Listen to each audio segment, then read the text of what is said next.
స్కూళ్ళు కాలేజీలో డ్రగ్స్ దొరికితే యజమానులే బాధ్యత. ఇక్కడ చెప్పడానికి మంచిగా ఉంటారు ముఖ్యమంత్రి గారు. స్కూళ్ళు కాలేజీలో ఇలా ఎక్కడ దొరికినా కూడా అది పూర్తి బాధ్యత స్కూల్ యజమాన్యందే అంటున్నాడు రాష్ట్ర ముఖ్యమంత్రి, విద్యాశాఖ మంత్రి. ఓకే, మరి యూనివర్సిటీలో దొరికేటువంటి గంజాయి, డ్రగ్స్, కోకాయిన్ ఇవన్నీ కూడా దొరుకుతున్నాయి, కేసులు అవుతున్నాయి. మరి వాళ్ళ మీద చర్యలు తీసుకుంటారంటే చర్యలు తీసుకోవాలి. ఎందుకంటే స్కూళ్ళు కాలేజీలే కాదు, ఇలా విద్యా వ్యవస్థలో ఉన్నటువంటి ప్రతి విద్యార్థి దగ్గర ఏదైతే డ్రగ్స్, గంజాయి ఉంటుందో వాళ్ళందరికీ కూడా పూర్తి బాధ్యత వహించేది యాజమాన్యమే అన్నప్పుడు యూనివర్సిటీలో చదివేటువంటి విద్యార్థుల దగ్గర కూడా ఇలాంటి డ్రగ్స్, గంజాయి దొరికితే దానికి కూడా బాధ్యత కూడా రాష్ట్ర ప్రభుత్వానిదే, రాష్ట్ర విద్యాశాఖ మంత్రిదే. అక్కడ ఉన్నటువంటి ఎవరైతే విద్యార్థుల జీవితాలను నాశనం చేసేటువంటి డ్రగ్స్, గంజాయి ఉందో ఇవాళ పైచాచికి ఆనందం పొంది ఇవాళ డ్రగ్స్, గంజాయి బానిసలుగా బతుకుతూ ఇవాళ ఉన్నటువంటి అల్లర్లు సృష్టించేటువంటి ఎవరైతే ఉన్నారో వాళ్ళు ముందస్తుగా గుర్తించి వాళ్ళ మీద పీడీ యాక్ట్ కేసులు పెట్టి ఇవాళ చట్టపరమైనటువంటి చర్యలు తీసుకొని వాళ్ళు మళ్ళీ గంజాయి జోలికి పోకుండా చేసేటువంటి బాధ్యత కూడా ఈ విద్యాశాఖ మంత్రి, రాష్ట్ర ముఖ్యమంత్రి గారి మీద ఉంది.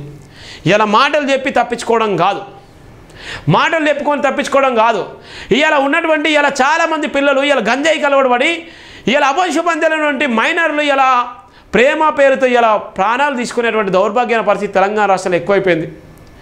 ఒకానొక సందర్భంలో ఎక్కడనో జరిగినటువంటి సంఘటనలు చూసి వాము అక్కడ అది జరిగిందా, ఇక్కడ ఇది జరిగిందని ఇలా మన రాష్ట్రంలో జరుగుతుంటే ఇలా మనం కనీసము స్పందించేటువంటి పరిస్థితి లేదు.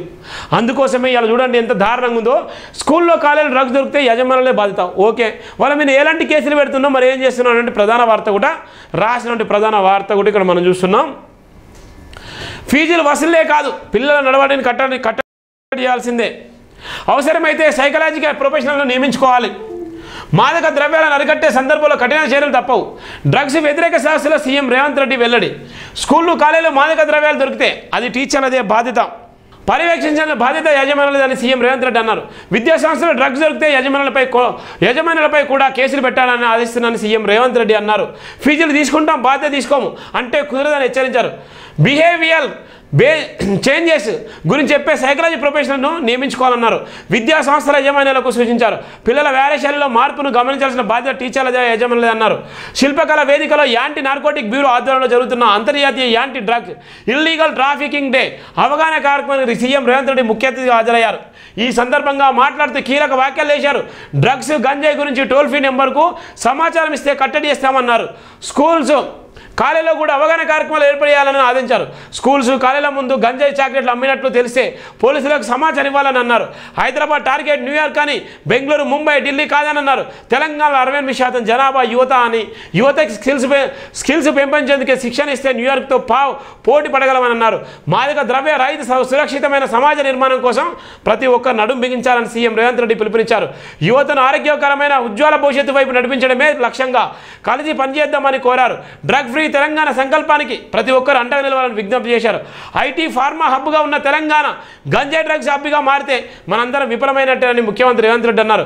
తెలంగాణ గడ్డపై గంజాయి డ్రగ్స్ వైపు చూస్తే వారి వెన్ను విరిస్తామని ముఖ్యమంత్రి ప్రమాణ స్వీకారం చేసిన మరుక్షణమే స్పష్టంగా చెప్పారని సందర్భంగా గుర్తు చేశారు. తెలంగాణ అంటే ఉద్యమాల పోరాటాల గడ్డ, ఉద్యమాల గడ్డ డ్రగ్స్ గడ్డగా మారితే అవమానకరం. పాఠశాల నుంచి యూనివర్సిటీల వరకు విద్యార్థులపై డ్రగ్స్ ప్రభావం పడింది. డ్రగ్స్ ముమ్మారికి బలవుతున్న యువత గంజాయి డ్రగ్స్ బానిసలైతే దేశ మనగడకే ప్రమాదం.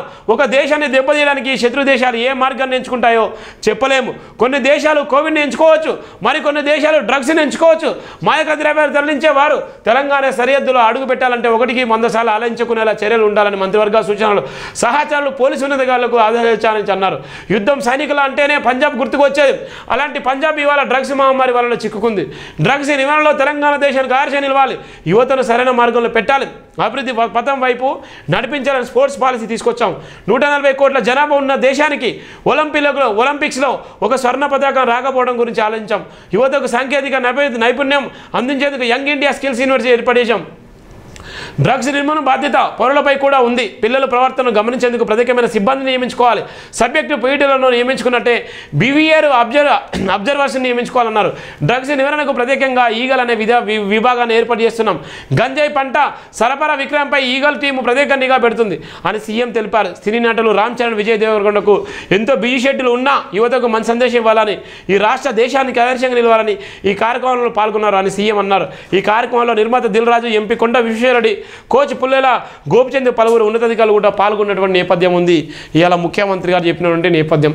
ఇక్కడ ఉన్నటువంటి ఉన్నతమైనటువంటి పోలీస్ అధికారులు అందరూ ఉన్నారు, చాలామంది సినీ తారలు ఉన్నారు, ఐఏఎస్ ఐపీఎస్ ఉన్నారు, చాలామంది మేధావులు ఉన్నారు, చాలామంది మీడియా వాళ్ళు ఉన్నారు, చాలామంది పొలిటికల్ లీడర్లు ఉన్నారు. కానీ ముఖ్యమంత్రి గారు ప్రమాణ స్వీకారం చేసినప్పుడే ఇవాళ ఉన్నటువంటి గంజాయిని నా దృష్టికి తీసుకొస్తే వెంటనే పరిష్కరిస్తాను చెప్పారు. ఇలా గంజాయి ఏరులై పారుతుంది. ఇలా స్కూళ్ళల్లో కాలేజీలలో ఇలా ఉన్నటువంటి ప్రతి గల్లీలో గంజాయి ఇవాళ వాసన విపరీతమైనటువంటి వాసనతోని తర్జన భర్జన అయ్యేటువంటి నేపథ్యం ఉంది. ఏదైతే నువ్వు ప్రమాణ స్వీకారం చేసినావో, ఏదైతే నువ్వు చెప్పినావో అమలు చేయండి ముఖ్యమంత్రి గారు. ఇలా గంజాయి ఇవాళ ఎక్కడైతే ఉందో గంజాయి ఉంటే ఎంబటే టోల్ ఫ్రీ నెంబర్ కూడా పెట్టానని చెప్పిన టోల్ ఫ్రీ నెంబర్ పెట్టలేదు. దయచేసి ప్రతి ఒక్కరు కూడా నేను ఒకటే చెప్తున్నాను, ఇవాళ భయంకరమైనటువంటి పరిస్థితులు ఉన్నది స్కూళ్ళలో కాలేజీలలో. ఇవాళ ఫీజులు కూడా ఇష్టానుసారంగా ఫీజులు తీసుకుంటున్నారు. రూల్ ఆఫ్ రిజర్వేషన్ ఏమాత్రం ఇంప్లిమెంటేషన్ చేయట్లేదు. ఎవరైతే ఎస్సీ ఎస్టీ బీసీ మైనారిటీలో ఎస్సీ పిల్లలకి ఏ అవుతుందో వాళ్ళకు ఫీజు రియంబర్స్మెంట్స్ తక్కువ చేయాలి. ఫీజు రియంబర్స్మెంట్స్ ఉన్నప్పటికీ కూడా వాళ్ళకి శాతం తగ్గించాలి. అది స్కూల్ పెట్టేటప్పుడే ఉన్నటువంటి నేపథ్యం ఉంటుంది. ఏదైతే బడుగు బలైన వర్గాలు, ఏదైతే పేద పిల్లలకు ఫ్రీ సీట్లు ఇచ్చేటువంటి నేపథ్యం ఉంది, ఏ స్కూళ్ళు చేయట్లేదు. దాన్ని కూడా దృష్టిలో పెట్టుకోవాలని కూడా చెప్తున్నాను. ఇది ప్రధానమైనటువంటి జేబీంద్ర బతుకున్నటువంటి ప్రధాన వార్తలు. దయచేసి ప్రతి ఒక్కరు కూడా జై భీమ్ టీవీ ఛానల్ సబ్స్క్రైబ్ చేసుకోండి, షేర్ చేయండి, విలువైన comment. Thank you so much. జై భీమ్ ఆల్.